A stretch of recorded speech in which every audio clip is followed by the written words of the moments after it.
You want to know the scariest part about Ben Johnson? It's not the trick plays. It's not the motion. It's not the ooh, look at this chess match type of stuff. No.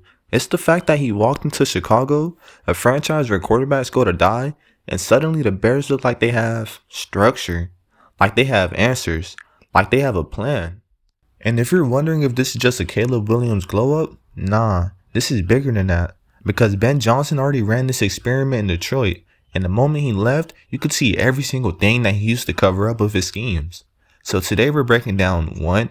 How Ben Johnson maximized Detroit's talent and made a normal offense feel unfair. 2. What happened after he left and why that matters.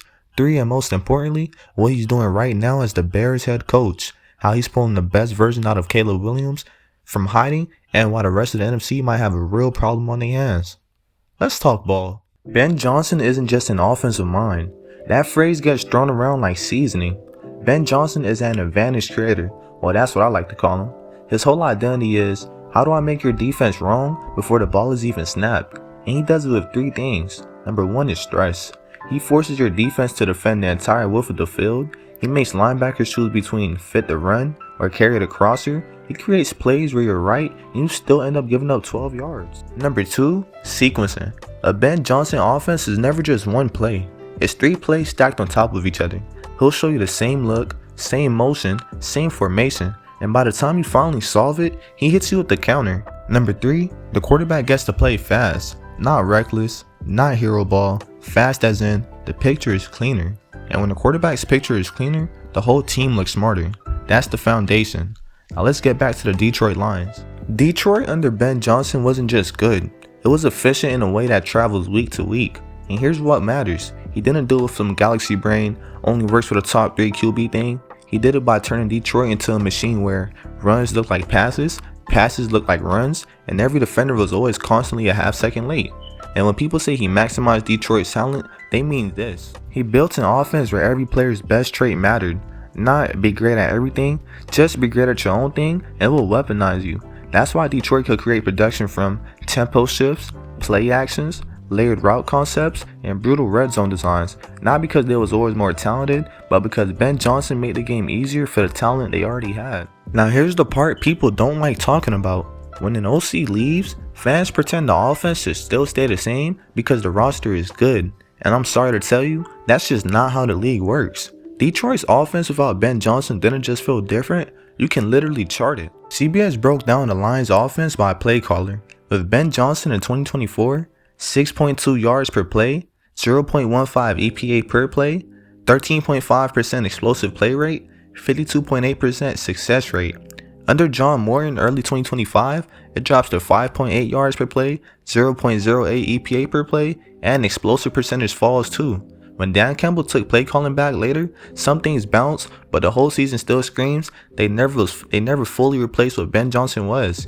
And if you want the clean result version right now, Detroit is sitting at 8-7. Disgusting. That doesn't mean Detroit suddenly has no talent. It means Ben Johnson was giving them something that did not show up on the roster list. Clarity. And that matters because the same clarity is exactly what Chicago has been starving for. Let's talk about what Ben Johnson is doing as the Bears head coach right now. First, this isn't some, oh, they improved a little bit story. No, fuck no. The Bears are 11-4. They're scoring 25.8 points per game. That's 10th in the league, and they're also putting up 369 yards per game. That's 5th in the league. So this isn't just some vibes. This is not just an eye test. This is a top tier offense by volume and a top 10 scoring unit. But the real ball head stuff is how they're really accomplishing this. The Bears rank 6th in the league and third down conversion rate, 42.65% to be exact. This is not normal Bears football. Third down is where bad offenses go to die, and Chicago is living there.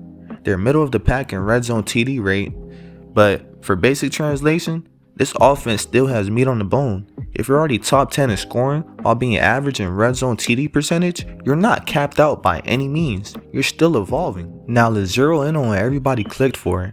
Caleb Williams under an offensive mind like Ben Johnson looks like a whole different quarterback. Here are his raw season numbers currently.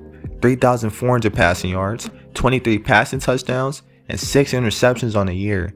He has a 57 QBR, but if somebody tries to clown his QBR rank, Ben Johnson didn't turn this man into a stat padding robot. He turned him into a quarterback who plays winning football, and you can see it in every single detail. ESPN noted Chicago's pressure rate allowed improved from 38.1% last season, which was 29th in the league, to 32.1% this season, which is currently 11th in the league, even though Caleb Williams is still holding the ball longer than average. That right there is what I like to call the Ben Johnson signature. Better protection answers, better route spacing, more predictable leverage, and fewer "Caleb save us" type snaps. ESPN also points out the Bears' time to sack is 5.6 seconds. That's the second longest in the league. That doesn't just mean his O-line is better, it means Caleb is identifying rush looks quicker, moving in a pocket with purpose, and not turning pressure into instant catastrophe. That's quarterback development right there. Real development. There are reports around Chicago coverage noting how dramatically the sack problem has cooled off compared to last year's chaos. One recent example highlighted a game where the Bears allowed 0 sacks versus the Green Bay Packers, and noted how Chicago is far down from last season's ugly total. And again, this is not luck, this is coaching plus structure plus great decision making. Now let's talk film concepts without getting lost in coach speak. Ben Johnson's Bears do two things constantly.